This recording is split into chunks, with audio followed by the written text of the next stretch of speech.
is from Hanratty'S Huddle. How's that for an alliteration? With your host, Terry Hanratty. Terry, I'm Dave Toromeo. How are you, my friend? Yes, you are. I am. Well, I will verify that you are Dave Toromeo. I am here, yes, in the flesh. So, listen, lots to talk about, but first of all, great time of year. Your decorations are up. I'm assuming all your presents are bought. Yes, 99.9. Okay. Are bought. I've done nothing. So. I told my oldest granddaughter, I told her, I said, if I don't have your list by Monday, you're getting a check. There you go. So it's easy on me if she doesn't do it. There you go. Because they start scrambling. Then you got to go to the post office. They live in Denver, so you got to go to the post office. It's only about an hour line now this time of year. Yep. But now I got 3,700 lights up on my property. I've seen your home. It's beautiful. It's very nice. I sit out there and I just look at it all the time. It's just so soothing and so lovely that I look forward to doing it every year.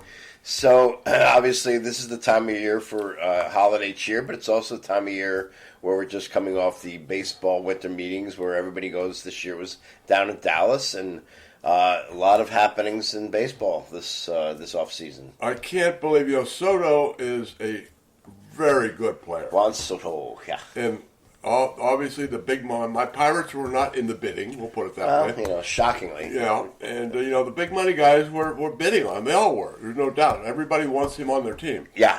But for $765 million, yes. I find that strange because you have a player that is an average outfielder, average throwing arm, average base stealer, average hitter. Yep. He's got power. He's got pop. Yep. He walks a lot, which is great. On base percentage helps a lot. He has some, and he's very young. He's only 26 years old. Yep. So I think that's where the biggest part of that money came, because Judge, being 34, got like $360 million, something like that. Yeah. Forget what the price was, but it's ridiculous numbers. Anyway, look at them. Yeah. I don't see. I think the Yankees needed more than to have him. I agree. I think they could bring in. They got Fried. I mean, Max Fried from the Braves. Pitching. Thank you for taking away from the National League East. I appreciate that. Yeah, you win with pitching. You do win with pitching. And, I would love to have Soto on the team, but to spend $800 million and the greed of Soto. I mean, you're making 50. Nothing is deferred. Yeah. He's getting $51 million a year for the next 15 years. So I think he could probably get his own security group. I think he'd get his own luxury box. Yeah. And probably wouldn't, he could probably somehow find a way to write it off. And it just boggles my mind that these guys, they just keep nickel and dime. And there's a great story when George Steinbrenner, and when he signed a big name player. Yeah. And they said, okay, let's talk about the incentives. Yeah. If I have 50, whoa, George said, whoa, 50 home runs. Yeah. That's why I'm paying you this kind of money. Yeah. It's nothing to do. You take this contract, there's no such thing as incentives, because that's why I paid you to do this. But that's not today's ball game. But so it's a nice deviation from our. First of all, it's insane. It's insane money, no matter how you cut it. Now let's just look at it from the opposite point of view. The Yankees did offer $760 million. Yeah, all right. For 16 years. It was not like it was a $100 million or $50 million difference. And I realized there were anomalies in the contract. The $75 million signing bonus, pure cash. Again, it's insane. It's ridiculous. I get that, but I'm just saying, from a Mets perspective, you almost had to do something like this to legitimize. I know they went to the NLCS last year. They played well against the Dodgers. They had a great run. But they almost had to do something like this to get a player like this and to open up the door down the road for other type of free agents. The Yankees are the Yankees. We know that they'll always be the Yankees. The Mets are not the Yankees. So if you have an owner like this who's got all the money in the world, it seems, he almost had to overspend. Maybe this one time, maybe not. We'll see. But if you look at it, I mean, the Max Fried contract. Was it $230 million? That's 8 years for 200. I think 220, 280. So, something like that. So, but if you do the math, if it were 16 years, it would be $440 million for a pitcher. Yeah. A pitcher pitches once every 5 days. Soto should be in the lineup every day. I'm not trying to justify. If you have no pitching, which the Yankees have always well, the Mets faltered need, on. everybody needs pitching. You always need pitching. And you can't. I think you can't have enough. Hard to overpay for a really, really good pitcher. Because of that, excuse me, I have your cough from last week. Not that it came from you, but yeah, because pitchers are, they go down easily. Tommy John, you lose you could lose 2 or 3 pitchers. Look at the Dodgers. I mean, you just got to stockpile arms, in my opinion. So, well, sports is this is the biggest gamble. Yeah, I mean, Soto could trip off the curb tomorrow, break his leg, and not play next year. And it's all guaranteed. Listen, and you got $51 million you just scratch off. Yeah, no, it's such a, and a lot of it is insured too. I mean, it costs them a fortune to insure that money, absolutely. But it's still they have a partner in paying it if something terrible happens. Well, yeah, the clubs have to protect themselves, and they have protection from the league if something like that happens, where they can spend that money. But Steve Cohen has a lot of money. He's got much money. Yeah, he could just throw this stuff down the drain. He's worth $15 billion. To him, this is like spending, buying a new car. I mean, let's be honest. This is not. I mean, it's insane that you have to think of it that way. But I think, it's going to be very interesting. I never believed in all-star teams and building an all-star team in any sport. It doesn't work. And that's why I always say you build from within. You build your minor league system.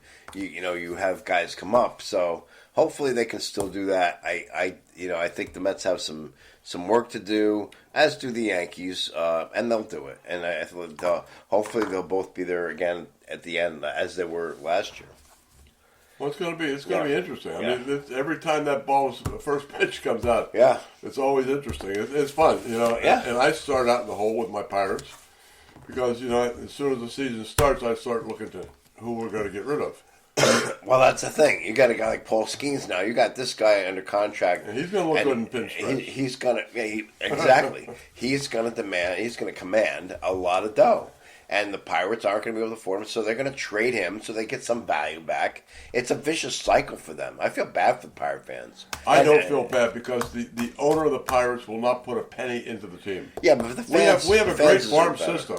Right. In Puerto Rico, we have this. It's got to be one of the best in baseball. It really is. Yeah. And there's a school that teaches the kids English, and they go to school there and they practice baseball. And they teach them all the things they need to know if they do make the pros and come to America. Yeah. I mean, they have a great system already set up, and we get a lot of great players who come through the team. And we just after the first contract, they can't afford them. Yep. And boom, there's no revenue sharing in baseball. That's the problem.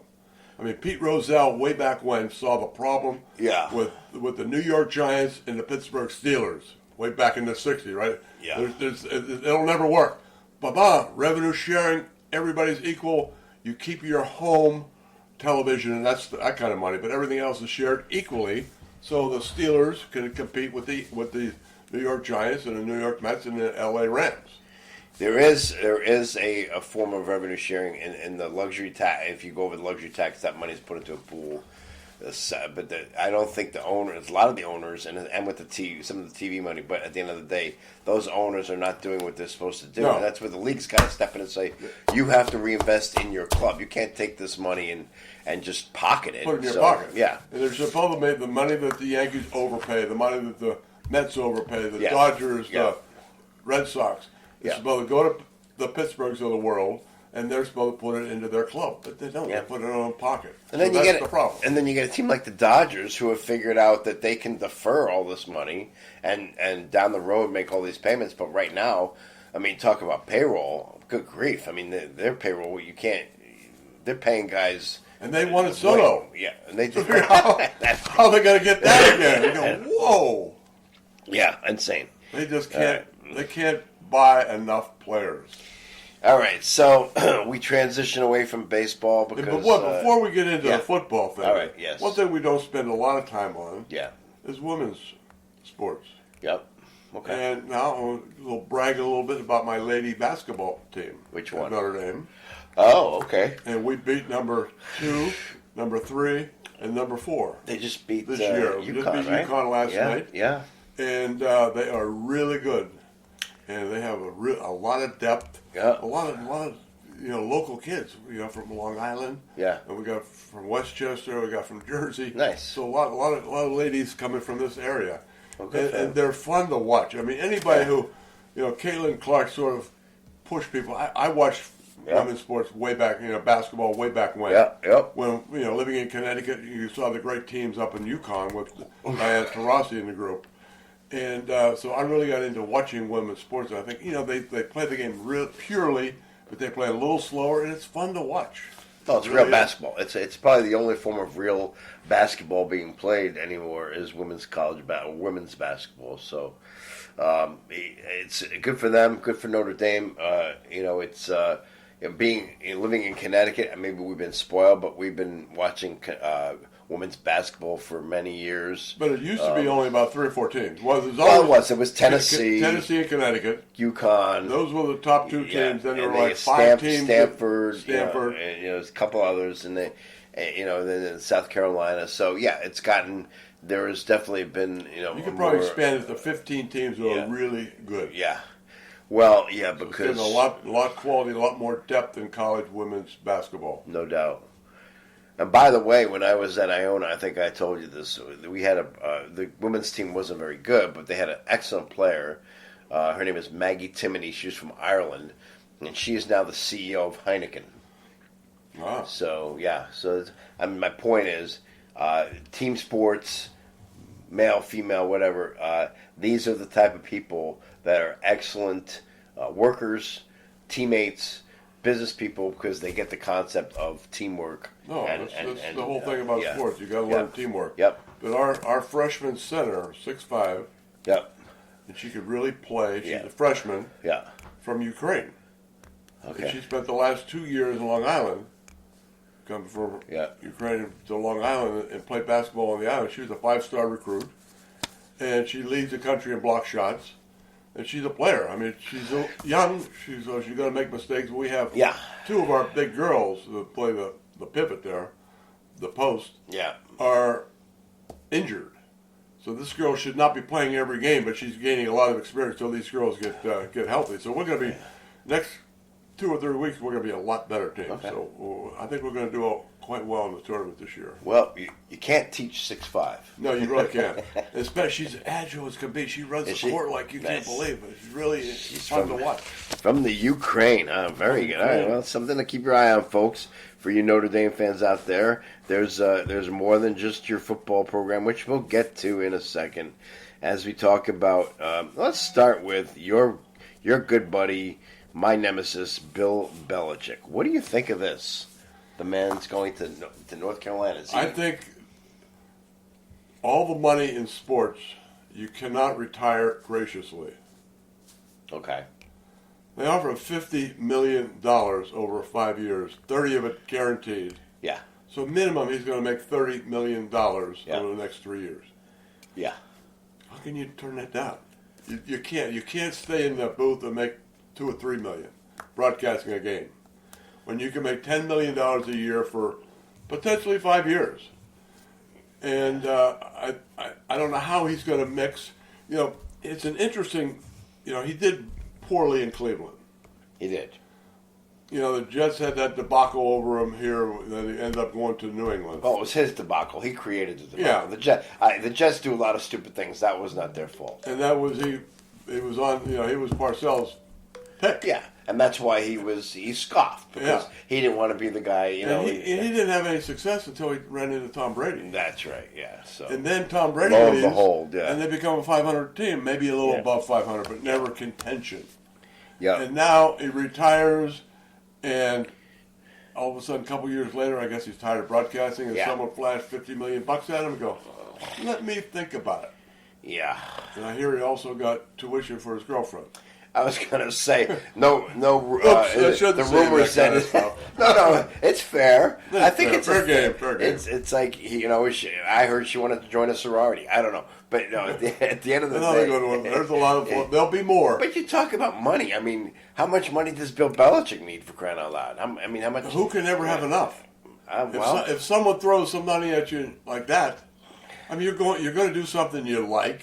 Well, you're not going to have any contact. No You don't have to play the game. You're not going to get hurt. Yeah. So you're going to sit there and you're going to get. Now they hired Lombardi, who worked with him up in New England, as the general manager. For the NIL, because you need the NIL piece. Yeah. So that's the new term, you folks. You'll always hear now. Every college team is hiring a GM. Yep. And all that is you're working on the NIL. You're collecting money from alumni and other businesses corporations. out there. Yeah, sure. That are going to raise them.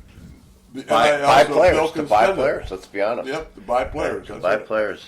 And it's interesting because, I mean, nobody, at least that I know of, when you think of North Carolina athletics, you don't think of football. You think of basketball. Yeah, it's a basketball school. Basketball school, just like Duke. Not that they haven't had some success. Indiana's always been a basketball school. Right, Indiana. They're very good this year. Very no good doubt. this year, yeah. But, if you think of Indiana, you think of Bobby Knight. You think Bobby Knight, you think all those great teams, and same with NC. The thing, with Belichick is, and I've read this. I don't know if it's true or not, but he did burn a lot of bridges. He obviously burned that bridge when he in the NFL when he did. Well, let's be honest, they cheated a lot. Spygate, Deflategate. The Rams, St. Louis Rams, when they beat them, says, how the heck did they know what we were doing? Little did they know they were spying on their practices. So, in my opinion, is he a great coach? Yes. Is he a good person, a good guy? Absolutely not. No way. I don't know. Greg, I would say he won a lot of titles. He's won. And listen, if you're telling me cheating, you have to cheat to win, and then you know what? And then that's. And he burned a lot of bridges with the media. Those press Oh, conferences. the media, yeah. No, they were stupid. They were stupid. I mean, you got to give real respect to the people that are working Right, for a living, right. covering your team and trying to report to the people in the newspaper or on their podcast or on the television, whatever. Yep. And give them a nice civil answer. Right. You can keep things short. So you go, listen, guys, we only have 15 minutes. Yeah. We got to get this done. Sorry. We're on to Cincinnati. It's just his act would wear thin with me too if I were a member of the media, or God forbid his PR guy. I would hate, and I did that for a long time, to be the guy trying to advise that guy. But that's his shtick. That's his personality. Obviously, it's worked for him, so good for him. UNC. I mean, I don't wish you well. I really don't. But at the end of the day, at least he's out of the NFL. I'm sorry. I don't mean to sound so negative about it. I just don't. But they interviewed in one of the shows, it was someone's podcast, where they had Gronk, and the Edelman, and Brady, and I think it might have been McAfee. Said, do you think Bill will play in college? It's when he was talking to North Carolina. Yeah.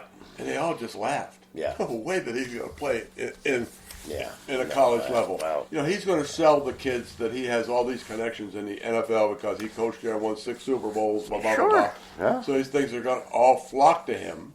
But once they realize that, he's an in-your-face kind of guy. Yep. So that's not where all these kids can, a lot of these kids need stroked. And they're young, and Bill's not used to dealing with 18-year-old kids. Yeah. It's a big, big difference. So, 18-year-old kids who are now getting paid a lot of money, and it's a very odd, strange new world. So, but with that being said, college, this is their time of year because we are gearing up for a interesting college football bowl season here, including the playoffs. What are your thoughts? Well, the playoffs, I think I agree with a lot of people. I mean, you hate to discredit any group out there, but I mean, is Arizona State one of the best teams in the country? Should get a bye. Boise State, should they get a bye? They have a great running back, but are they there in that caliber? I don't. I think I'm disappointed in the committee. Yeah. Because they had as soon as they said there's going to be a 4-team playoff years ago, right? Yeah. You knew damn well it was going to 8 or 12. As soon as they played that first, because everybody complained, my team was number 5. My team was number 5. It should have been in the playoffs. So you knew the expansion was coming. So there should have been some kind of plan, a good plan. They put in a plan, but it's a bad plan to get the best teams in the 12. And I really don't think that they got the best 12 teams. Okay, because to your point, now you have the NCAA ranks these teams their college rankings. And Boise, who gets a bye, was ranked number 9. Arizona State, who gets a bye, was ranked number 12. Alabama was ranked 11. They are out. A lot of people not unhappy about that, but still, this is, these are teams in Miami. They had that bad loss to Syracuse. They, were 13. They are out. Yeah, Miami, all they had to do was beat Syracuse. Yeah, that was. They were ahead by, 21-0. Yeah, they were, yeah. So they should have closed the deal. Yeah. I mean, Syracuse plays a lot of teams tough. Especially when they you go do. up They're the having hill. a good. Yeah, they're having a decent year. They owned Clemson for a few years. Yeah, yeah. And when Clemson was really good, I don't think Clemson's that good this year. I think they're above average team.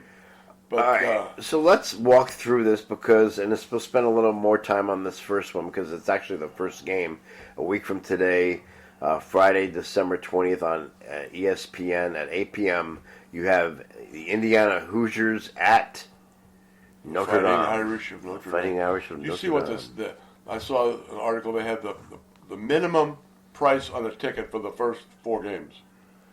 Like Ohio State is playing.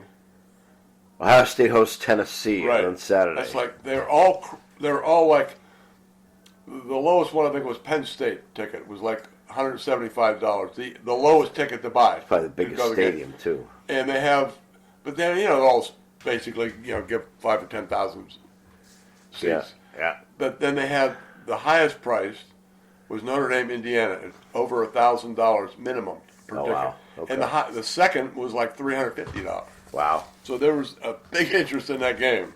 Yeah, no, there is a big interest. That's going to be an interstate rival. I was shocked that they put the two together, to be honest with you. Well, let's just hope it snows and something fun. Well, it's going to be, it's going to not going to help either team. They're only about 120 miles apart. Yeah.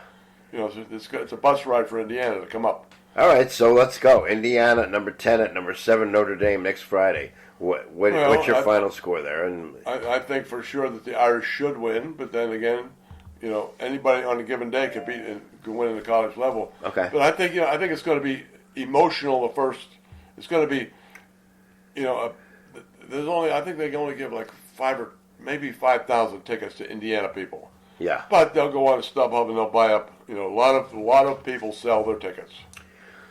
So I'm thinking 30,000 people from Indiana there. So it's going to be, pretty even crowd, I would guess. All right. You think so? At Notre Dame? Okay, so I'm going 31-21 Notre Dame in that one. What do you think? I would guess that. I would hope that would be the case. Okay. Yeah, I think they'll.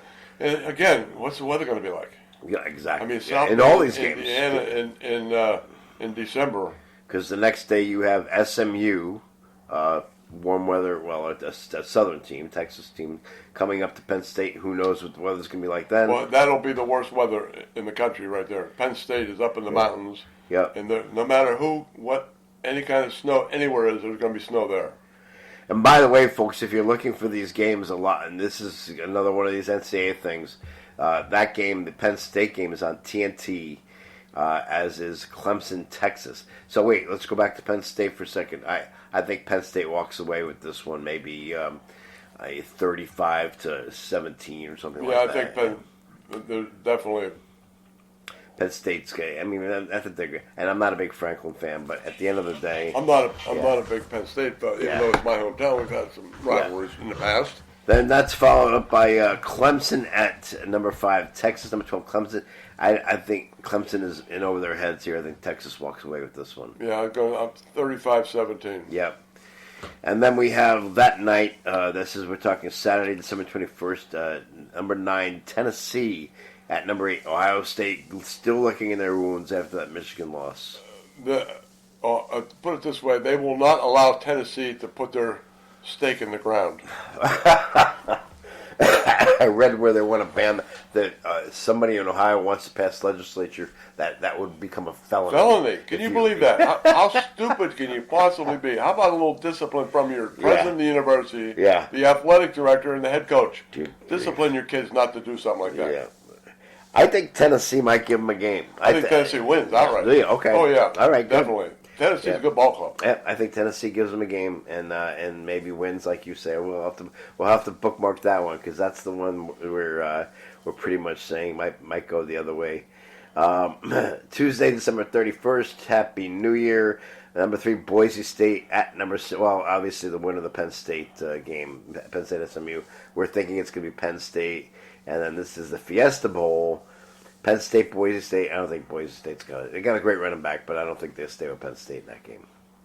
No, I agree also. I don't think Boise State is they do have a very good running back. This kid, I watch him, he is good. There's no He's doubt a very there. good running back, Yeah. He's probably going to be the first running back off the board for the NFL draft. And then Arizona State, who has been idle ever since, while all these games have been going on, finally plays on New Year's Day. They play probably Texas. We're having them over Clemson. So Texas, Arizona State, I think Texas whomps them.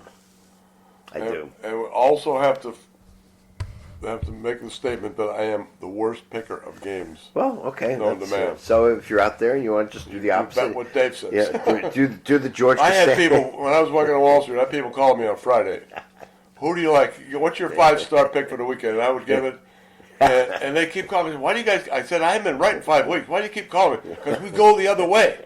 All right. I go, wow, okay. Well, we always can listen back to this and see what we thought.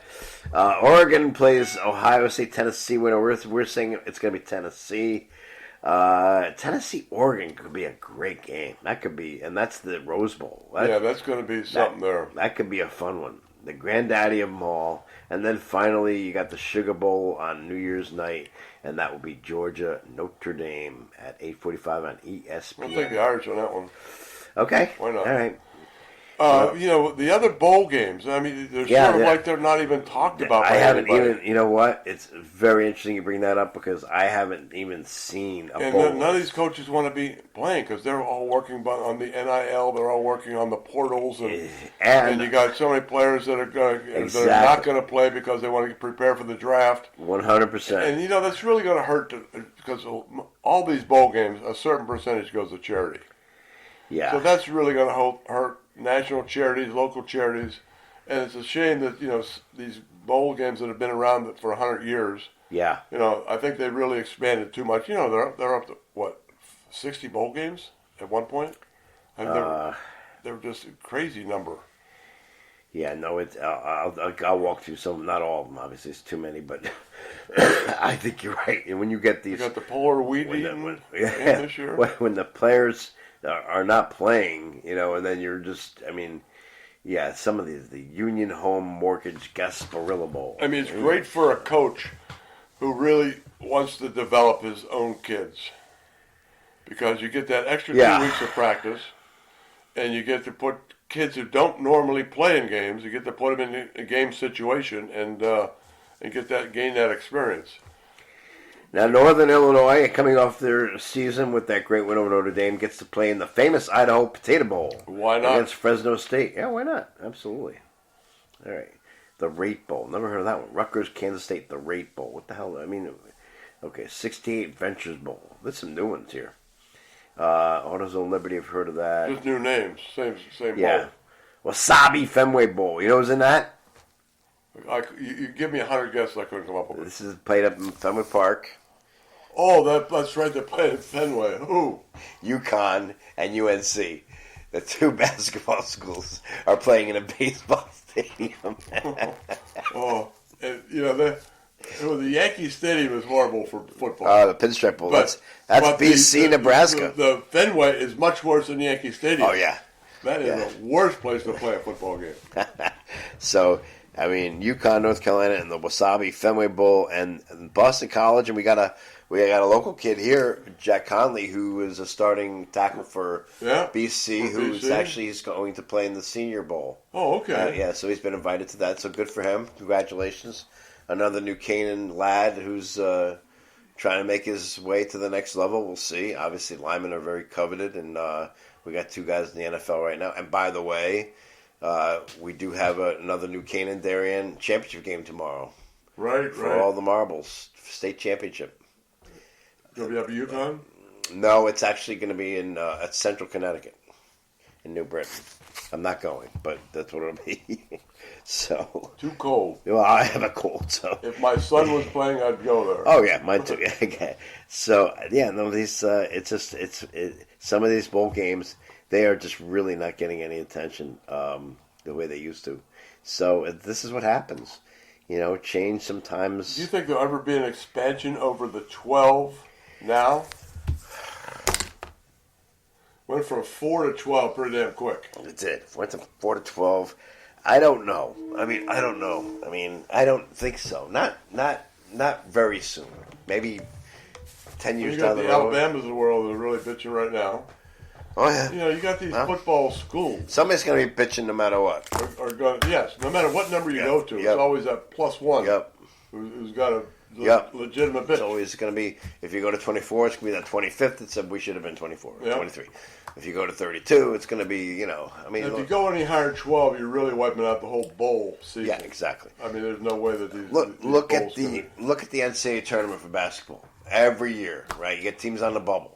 And you got, this team didn't make it. Oh, it's a travesty. And Dick Vitale screaming about, how do they leave them out of the tournament? It's like, okay, somebody's got to get left out. I'm sorry. It's just the way it goes. I was a little surprised they left Alabama out. Were you? With the lineage they have. All right, but lineage shouldn't count for What'd they do? They lost to Georgia twice? They lost three games. Lost 3 games, that would be a tough. So that's tough, yeah. 3 games is tough. I'm sorry, so... Hey, listen. Get Paul Feinbaum on. There you go. He'll tell you about he seems like a fun guy. Yeah, as long as you're talking about the SEC. That's right. I don't know if as far as Paul's concerned, there's no other team other than the SEC. He's got his show. He just does his SEC stuff, and that's all he went. But the funniest thing was that year when the guy called his show and was bragging about how he poisoned the tree at Auburn, the Alabama fan. That guy went to jail. Remember that? Yeah. That's a big deal. Oh yeah. He's like, you did what? And the guy was bragging on and it was like, they tracked him down and put him in jail. Killed those 2 trees. That was a beautiful, 200-year-old tree. Yeah. That everybody sort of congregated around. Right after they went. Okay, I'm going to the game. I'll meet you at the tree. And right at the center, this guy poisoned at the entrance tree. Campus. Yes, he put that whatever they do to whatever it was, he knew what to do. Yeah, and that thing just died bigger. He killed the tree. He killed the tree. Sad. It is sad. It's a beautiful Boy, tree. Talk about poor sportsmanship. My goodness gracious. All right, my friend. What else we got? Anything? I think we're good for this week. Oh, okay. We can't spoil our viewers out there. No. We will be back with more chatter before Christmas, hopefully. And soon we'll have that second Terry Bradshaw interview. I think Rob is going to post that, so look for that. We have that up, and obviously very funny show. It's great stuff. Terry was great, and we will continue to grow and do things like that for our wonderful listeners, and more to come. So, signing off for Hanratty'S Huddle, I'm Dave Toromeo for Terry Hanratty. Thank you, and we will hopefully see you before Christmas and New Year.